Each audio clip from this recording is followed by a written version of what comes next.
Olá a todos, sejam muito bem-vindos para a nossa terceira conversa sobre mundo micênico.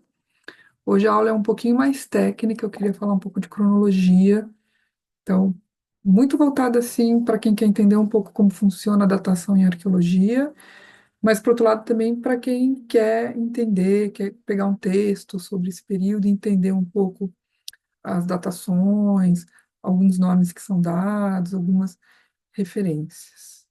Então, fiquem à vontade, mais uma vez eu convido, né, no chat, ali nos comentários, se ficou alguma dúvida, se quer saber um pouco mais, né, para vocês se colocarem ali, tá?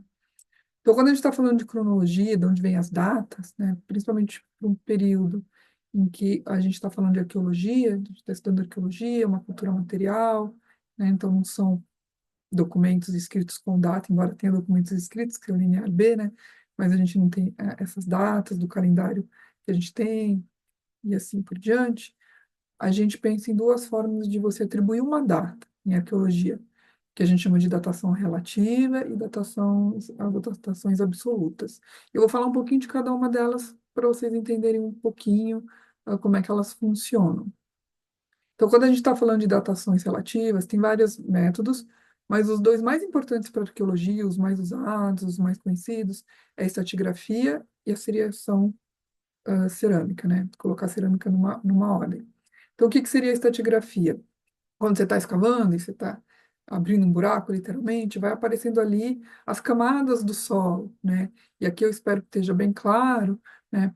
Dá para a gente ver camadas que têm material cerâmico, tem artefato arqueológico e camadas um pouco mais estéreis, assim por dizer, né? Então a gente está falando de uma estratigrafia, que é uma ideia que vem da geologia, só que a gente está falando de uma estratigrafia antrópica, né? De uma formação de solo em que o homem interferiu, né? Então, aqui a gente tem camadas com material e camadas sem material. E a lógica da estratigrafia é sempre o que está mais embaixo é mais antigo, e as camadas vão se formando ao longo do tempo. Pode haver algum tipo de interferência, alguma construção, alguns animais aqui no Brasil a gente tem tatu, por exemplo, que formam canais de túneis, isso mexe um pouco com a estratigrafia. Mas, em geral, essa é a lógica. O que está mais no fundo é mais antigo, e conforme vai subindo as camadas, a gente está em períodos mais recentes, mais próximos. Então, isso é relativo, né? Por isso que vem o nome. É o que é mais antigo e o que é mais novo. A gente ainda não tem datas, né? Mas a gente pode falar que tais camadas são mais antigas, e aí a gente junta um pouco com as camadas de geologia e tenta ver mais ou menos quanto tempo, né? Quantas décadas ou quantos séculos aquela camada corresponde, e assim por diante. A seriação cerâmica é um estudo que vem da arqueologia, a gente chama de seriação tipológica também, que é organizar os artefatos, qualquer artefato, mas aqui a gente está mostrando de cerâmica, porque cerâmica é um dos mais abundantes, né, para toda escavação arqueológica. Organizar essas cerâmicas conforme a forma e a decoração e ver que vai mudando ao longo do tempo. São modas, realmente. Então, as primeiras formas e depois como elas vão mudando ao longo do tempo, as novas decorações e assim por diante, né? Então, é, é a gente fazer essa seriação tipológica da cerâmica e estabelecer quais são as formas mais antigas e quais são as formas mais recentes. É relativo também. Aqui tem um dado na importância de contextos fechados, que geralmente são sepulturas, né? Quando você acha uma sepultura intacta, você vê ali objetos que são contemporâneos, geralmente estão bem preservados, não estão quebrados, e tal. Então você pode encontrar ali as cerâmicas intactas e relacionar cerâmicas que são mais ou menos da mesma época. Então essas são as datações relativas. E aí a gente chega no Arthur Evans, né? O prêmio de quem mais apareceu aqui. Já apareceu uma vez para o Linear B, já apareceu uma vez para os pioneiros do mundo micênico, ele aparece aqui de novo, né? Porque mais ou menos essa cronologia relativa que ele estabeleceu para o mundo micênico e para Creta é o que a gente usa até hoje, né? Com algumas críticas, ela já foi mais refinada, ela já foi mais aprofundada, ele dá um quadro geral, hoje a gente tem quadros locais, né? Mas é basicamente o que a gente usa hoje, o que vocês vão encontrar nos textos dos especialistas, tá? Então ele vai dividir a história de Creta a partir das fases cerâmicas, dessa seriação tipológica, né? Em três fases, né? Antiga, média e recente. Isso vem de uma comparação com a história do Egito, quando eu falei um pouco do Ébano, eu falei dessa questão do Egito, né? Então, o Egito já foi dividido, a história do Egito Antigo foi dividido, né, em Antigo Reino, Médio Reino e Novo Império. Mas também essa divisão, mesmo essa divisão feita por Egito, vem de uma ideia que dialoga muito com a biologia. A biologia foi muito influente, né, nas ciências humanas no século XIX, da ideia de desenvolvimento, apogeu e declínio. Então, ele vai dividir as fases da cerâmica de Creta e vai dividir a história arqueológica de Creta nesses três períodos. E depois a gente vai extrapolar isso para todas as regiões, né? Eu já mostrei esse mapa aqui, inclusive na primeira aula aqui de mundo micênico. Então a gente vai chamar de cicládico todo o material que vem da civilização cicládica, tá? Toda a cerâmica, as fases cerâmicas e assim por diante. De minoico, o material de Creta, só que aqui, para datação, a gente não vai chamar de micênico o material do continente, a gente vai chamar de eládico, para não confundir com minoico, porque na hora de fazer a abreviação, vai dar M também, né? Então, a gente vai extrapolar o que o Evans fez, os estudiosos extrapolaram, então o material da Cíclades vai ser o cicládio, o material de Creta minoico e o material do continente vai ser eládico. Então, a gente aqui é um esquema muito simples, né, para vocês entenderem. Então, para as ilhas do Egeu, a gente tem um material chamado cicládico, dividido antigo, médio e recente. Aí eu coloquei em português, em parênteses em inglês, porque grande parte da literatura que vocês, para quem for consultar, vai estar em inglês, né? Em Creta, minoico, antigo, médio, recente, e o continente, que é o que interessa aqui, porque a gente está falando de mundo micênico, vai ser um material eládico, né? Então, eládico antigo, eládico médio e eládico recente, né? E aí, em inglês, o adjetivo vem antes, né? Então, AH, MH e leite, né? Vai ser L, de leite eládico. Então, mas isso a gente está falando de fases cerâmicas e de uma cronologia relativa, de cerâmicas que são mais antigas, cerâmicas intermediárias e as cerâmicas mais recentes. Esse é um primeiro passo, tá? Com o tempo, né, o Evans está ali no começo do século XX, né? Os estudos seguem até hoje, e aí a gente vai encontrando subgrupos dentro de uma mesma fase, há variações, a gente vai refinando essas fases cerâmicas, a gente vai encontrando uma cerâmica local nas outras regiões que não dialoga muito com aquele modelo central, a partir de Knossos, que o Evan fez, a mesma coisa para o continente, para as ilhas, e a gente vai fazendo subdivisões na cronologia, né? Então, primeiro, um, dois, três, em numerais romanos, depois ABC, com letras maiúsculas, depois a gente pode chegar no refinamento, né, de conhecer essas fases cerâmicas, de chegar em um, dois, três, em numerais arábicos, né? Então, por exemplo, a gente pode ter uma fase que é chamada, né, de eládico recente, 3, então vai ter um, dois, três, A e vai ter B, um, dois, né?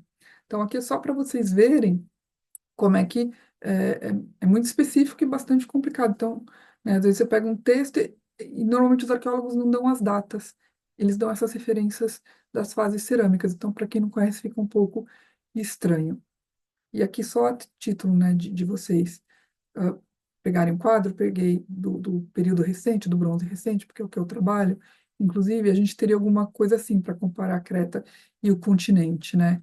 E aí a gente tem essas subdivisões do minoico recente, um A, um B, depois dois, não, por enquanto não tem uma subdivisão, 3A1, 3A2 e assim por diante, tá? Então, isso, na verdade, eu ainda estou ali nas datações relativas que são muito importantes para a arqueologia. A elas, a gente vai somar as datações absolutas, né? Em arqueologia, desde sempre, assim, a gente pode fazer uma datação absoluta, né?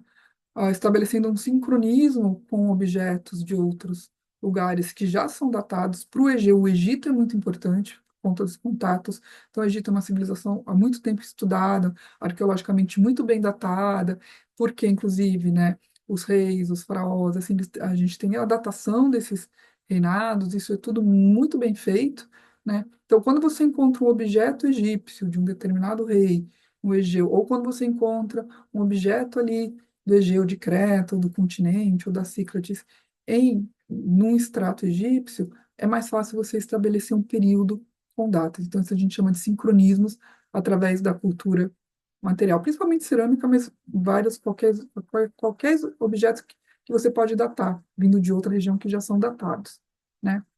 E mais recentemente, isso já no século XX, né, basicamente da segunda metade do século XX, as datações científicas, né? Seja dendrocronologia, que tem a ver com tudo que é de madeira, né? As árvores, algumas árvores têm anéis de crescimento, então dá para vocês fazer esse tipo de estudo. Termoiluminescência, que tem a ver com todos os objetos que foram aquecidos, e cerâmica, um objeto que foi aquecido, então dá para fazer ali uma estimativa, uma análise científica de quando aquele objeto foi aquecido. O mais famoso é o carbono 14, que trabalha com material orgânico, né? Então a gente também pode usar, e tem outros, essas são as mais utilizadas, né? Esses métodos científicos para tentar dar uma refinada, uma calibrada nessas datas, mas nem sempre isso é muito simples, e eu vou mostrar por quê, né? Eu quero falar antes, né, de um arqueólogo grego que eu não coloquei como os pioneiros, poderia ter colocado, né, eu selecionei cinco, porque eu lembrei que ele ia aparecer aqui de qualquer forma, mas o trabalho dele é importante também em termos ali de ser um dos pioneiros do mundo micênico, né? É o Tsuntas, ele é um arqueólogo grego, ele faz uma abordagem essencialmente arqueológica, numa época em que o Schliemann e o Evans ainda têm uma abordagem, né, o Schliemann baseado em textos, o Evans baseado na ideia do difusionismo. Ele não, ele é um dos primeiros arqueólogos que vai olhar um material arqueológico e tentar ali organizar um tipo de informação que não seja influenciada por dados externos, né? Ele escavou Micenas depois do Schliemann, então a gente vai ter o Schliemann, o Tsuntas e depois o Oss. É ele que descobre o edifício administrativo, que eles chamam de palácio, ali na Acrópole de Micenas. Então, é um arqueólogo importante também, deveria estar ali nos pioneiros, mas eu ia trazer ele aqui de qualquer forma. Porque ele é o primeiro ali a estabelecer uma cronologia científica a partir dos sincronismos. Então, o que que a gente tinha? Já a estratigrafia e o Evans a partir da tipologia cerâmica. Ele vai fazer essa correlação entre os achados egípcios na Grécia e os achados de objetos micênicos encontrados pelo arqueólogo o Flinders Petrie no Egito. Aliás, aquela imagem que eu trouxe da seriação tipológica é do Egito, é do Flinders Petrie, né? Então, ele começa a dar uma datação um pouco mais absoluta, porque ele faz essa correlação entre achados egípcios e achados micênicos no Egito, e fazer essa correlação com as datas que já são mais bem estabelecidas para o Egito. Isso é muito importante. No caso do Egeu, essas duas técnicas, né, esses dois métodos de datação absoluta, vão dar datações diferentes, principalmente para os períodos mais recuados. Para o meu período, que é mais próximo, vocês vão ver, não tem problema, graças a Deus, então não tem que ficar discutindo muito cronologia, mas para os períodos mais antigos, né, ali, Eládico Antigo, Eládico Médio, há alguns problemas, né, até metade ali do Eládico Recente, né. E aí a gente vai ter duas cronologias que vão dar umas datações um pouco diferentes para esses períodos mais recuados. Um é chamado de alta cronologia, que são as datações científicas, e outro é chamado de baixa cronologia, que são os sincronismos, tudo dentro da datação absoluta, né? Em geral, os arqueólogos tendem a usar a baixa cronologia. Mas um bom autor, ele vai ser honesto com você, né? Honesto no sentido de deixar claro, assim que ele começa o texto, que cronologia ele está usando, senão você vai ficar louco. Você não vai saber, né? Quando ele fala, por exemplo, eládico médio, que eládico médio é da alta cronologia ou é da baixa cronologia, né? E por que isso?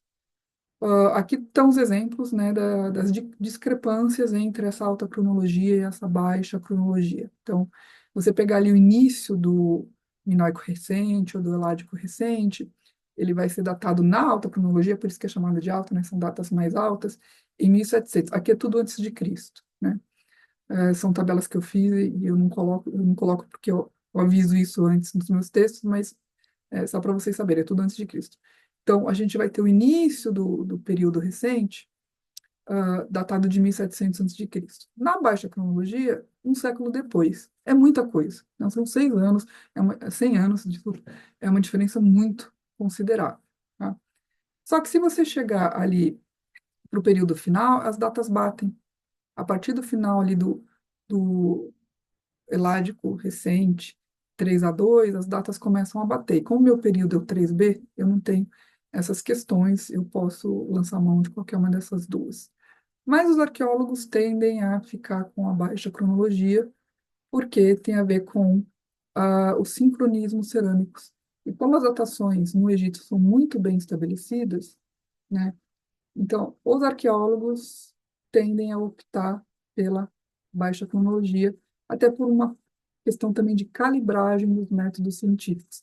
Às vezes você tem uma datação mais ou menos 50 anos, né, que é bastante coisa também. Então, elas são absolutas, entre aspas, né? O grande problema para essas datações é a erupção do vulcão Thera, que hoje é a ilha de Santorini, na Grécia. Dá para ver aqui uma foto do Google Maps, né, que era uma ilha redonda e que o vulcão está bem ali no meio, ele está voltando a crescer, né, que entrou em erupção ali no começo do Eládico Recente, destruiu grande parte da ilha e assim por diante, né. Então tem um debate muito interessante que arqueologicamente a camada de cinzas dessa erupção é do finalzinho do Recente 1A, é do final desse período que corresponde a essa fase cerâmica. As pesquisas científicas com radiocarbono vão datar, e aqui eu estou resumindo bastante esse debate, né? Esse evento ali do final do século XVII a.C., né? Entre 1060 e 1613, muita gente pega uma data mediana ali, não tanto mediana, mas muita gente fala 1628 a.C., né? Como a fase cerâmica, minoico recente, 1A, tem a duração de um século, e as cinzas estão no final desse período, então, né, o final desse período vai ser colocado em 1600 e o início 1700, daí a alta cronologia que começa em 1700, tá? A cronologia tradicional daquelas de sincronismos cerâmicos, que é mais antiga, inclusive, situa o final da fase cerâmica 1A, MR1A, em 1500, né? Isso por conta do sincronismo com a fase seguinte, né? O Minoico Recente 1B, que é a fase seguinte, coincide com o reinado desses reis egípcios, né? A Hatshepsut e o Tutmés III, que são datados ali já no século XV, né? A partir do começo do século XV até o quarto final. Então, faria mais sentido que esse período ali terminasse por volta de 1500. Daí essa discrepância, mas isso é só para vocês saberem. Como eu disse, grande parte dos arqueólogos vão optar pela baixa cronologia, certo? Para quem se interessou, a minha indicação bibliográfica é um texto que está disponível na Academia Edu, mas é em inglês, né? Ah, relativamente recente, tem coisas mais recentes, mas são livros. Isso aqui é um artigo da Science, né? Que vai discutir um pouco a relação entre cronologias científicas e cronologias arqueológicas, né? Então, é do Manning, e está disponível para quem quiser se aventurar ali um pouco nessa discussão de entender por que dessas discrepâncias, e aí, de acordo com o seu interesse ou com a sua abordagem, qual é a cronologia que você deve adotar. Então, por hoje era isso que eu queria apresentar para vocês. Isso para introduzir um pouco de como em arqueologia a gente data e de onde vêm essas datas. Ah, quem, por exemplo, vai pegar a minha tese, eu uso as datas das fases cerâmicas porque essa é a norma em arqueologia. Mas os textos que eu estou editando para divulgação, eu uso os séculos. Eu tenho que trazer para os séculos para ficar mais palatável para as pessoas, para fazer mais sentido. Mas quem se interessa por esse tema e for pegar qualquer texto de especialistas, eles vão usar as fases cerâmicas. E aí entender um pouco de como você chega nisso, o que que elas significam e assim por diante. No meu texto, né, do capítulo 1 da minha tese, que eu já mencionei aqui algumas vezes, que está disponível na Academia no final eu tenho um anexo com uma tabela com as datações e as datas para cada uma dessas fases cerâmicas. Então, a gente está encerrando aqui a introdução ao mundo micênico, que era a primeira parte, dessas falas, e a partir do próximo vídeo a gente vai começar a falar um pouquinho do desenvolvimento, né? Eu dividi em 4 aulas e falar um pouco de como é que esse mundo micênico, quais são as origens, como ele vai ser formado, qual é a cultura material que define esse mundo, qual é o auge do período micênico e depois uma última aula para a gente discutir o declínio. Então, agradeço a todos a atenção e espero vocês numa próxima aula, no próximo encontro, que sai daqui 15 dias.